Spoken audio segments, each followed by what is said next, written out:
اعوذ باللہ من الشیطان الرجیم بسم اللہ الرحمن الرحیم۔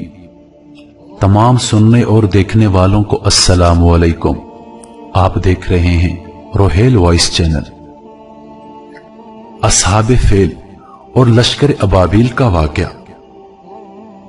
پیارے دوستو، آج میں آپ کے سامنے جو واقعہ بیان کرنے جا رہا ہوں یہ حضرت محمد مصطفیٰ صلی اللہ علیہ وآلہ وسلم کی ولادت سے پہلے کا واقعہ ہے کہ جب یمن کا بادشاہ ابرہا خانہ کعبہ کو ڈھانے کے لیے ایک بڑی فوج لے کر گیا تھا، اور اس کا مقابلہ کس سے ہوا تھا اور اس کا کیا حال ہوا، تو آئیے ویڈیو کی جانب بڑھتے ہیں۔ یمن اور حبشہ کا بادشاہ ابرہا تھا۔ اس نے شہر صنعاء میں ایک گرجا گھر بنایا تھا، اور اس کی خواہش تھی کہ حج کرنے والے بجائے مکہ مکرمہ کے صنعاء میں آئیں اور اسی گرجا گھر کا طواف کریں اور یہی حج کا میلہ ہوا کرے۔ عرب خصوصاً قریشیوں کو یہ بات بہت ناگہاں گزری، چنانچہ قریش کے قبیلے بنو کنانہ کے ایک شخص نے آپے سے باہر ہو کر صنعاء کا سفر کیا اور ابرہا گرجا گھر میں داخل ہو کر پیشاب پخانہ کر دیا اور اس کے در و دیوار کو نجاست سے آلودہ کر ڈالا۔ اس حرکت پر ابرہا بادشاہ کو بہت پیش آیا اور اس نے کعبہ معظمہ کو ڈھا دینے کی قسم کھا لی اور اس ارادے سے اپنا لشکر لے کر روانہ ہو گیا۔ اس لشکر میں بہت سے ہاتھی تھے اور ان کا پیشرو ایک بہت بڑا ہاتھی تھا جس کا نام محمود تھا۔ ابرہا نے اپنی فوج لے کر مکہ مکرمہ پر چڑھائی کر دی اور اہل مکہ کے سب جانوروں کو اپنے قبضے میں لے لیا، جس میں عبد المطلب کے اونٹ بھی تھے۔ یہی عبد المطلب جو ہمارے نبی صلی اللہ علیہ وآلہ وسلم کے دادا ہیں، خانہ کعبہ کے متولی اور اہل مکہ کے سردار تھے۔ یہ بہت ہی روبدار اور نہایت حکیم و باشکوہ آدمی تھے۔ یہ ابرہا کے پاس آئے۔ ابرہا نے ان کی بہت تعظیم کی اور آنے کا مقصد پوچھا تو آپ نے فرمایا، تم میرے اونٹوں کو مجھے واپس دے دو۔ یہ سن کر ابرہا نے کہا، مجھے بڑا تعجب ہو رہا ہے کہ میں تو تمہارے کعبہ کو ڈھانے کے لیے فوج لے کر آیا ہوں جو تمہارا اور تمہارے باپ دادا کا ایک بہت مقدس اور محترم مقام ہے۔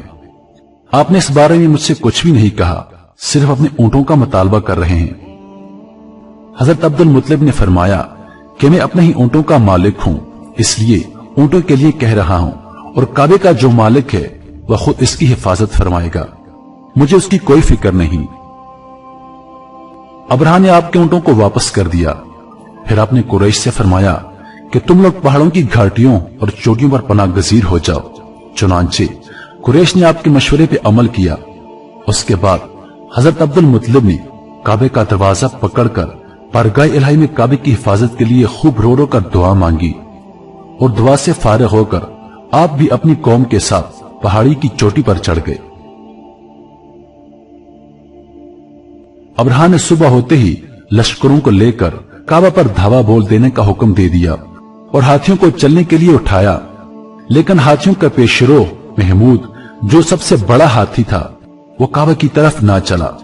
جس طرف اس کو چلاتے چلتا، مگر جب خانہ کعبہ کی طرف اس کو چلاتے تو وہ بیٹھ جاتا۔ اتنے میں اللہ تعالیٰ نے سمندر کی جانب سے پرندوں کا ایک لشکر بھیج دیا۔ ہر پرندے کے پاس 3 کنکریاں تھیں، 2 پنجوں میں اور 1 چونچ میں۔ ابابیلوں کے اس لشکر نے ابرہا کی فوجوں پر اس زور کی سنگباری کی کہ ابرہا کی فوج بدحواس ہو کر بھاگنے لگی، مگر کنکریاں گو چھوٹی چھوٹی تھی لیکن وہ گہرے الائی کے پتھر تھے۔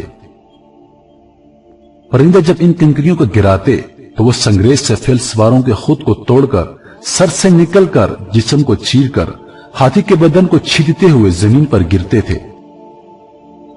ہر کنکری پر اس شخص کا نام لکھا تھا جو اس کنکری سے ہلاک کیا گیا۔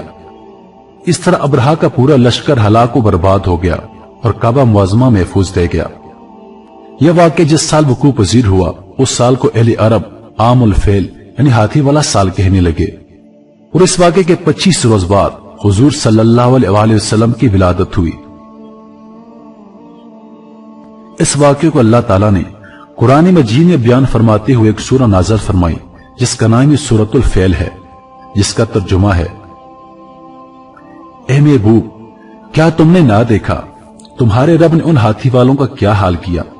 کیا ان کا داؤں تباہی میں نہ ڈالا اور ان پر پرندوں کی ٹکڑیاں یعنی فوجیں نہیں بھیجی کہ انہیں کنکر کے پتھروں سے مارتے تو انہیں کر ڈالا جیسے کھائی کھیتی کی پتی یعنی بھوسا۔ اس سے معلوم ہوا کہ قرآن مجید کی طرح کعبہ معظمہ کی حفاظت کا ذمہ بھی اللہ تعالیٰ نے اپنے سپر لے رکھا ہے کہ کوئی طاغونی طاقت نہ قرآن مجید کو فنا کر سکتی ہے اور نہ ہی خانہ کعبہ کو صفحہ ہستی سے مٹا سکتی ہے، کیونکہ اللہ تعالیٰ ان دونوں کا محافظ اور نگہبان ہے۔ پیارے دوستو، مزید ویڈیوز دیکھنے کے لیے ہمارا چینل روہیل وائس سبسکرائب کریں اور دن کی تازہ ترین اپڈیٹس کے لیے گھنٹی کے بٹن کو دبائیں تاکہ نوٹیفیکیشنز کے ذریعے ہماری ویڈیو سب سے پہلے آپ کو پہنچیں۔ اپنی دعاؤں میں یاد رکھیے گا۔ اللہ پاک آپ سب کا حافظ اور نگہبان۔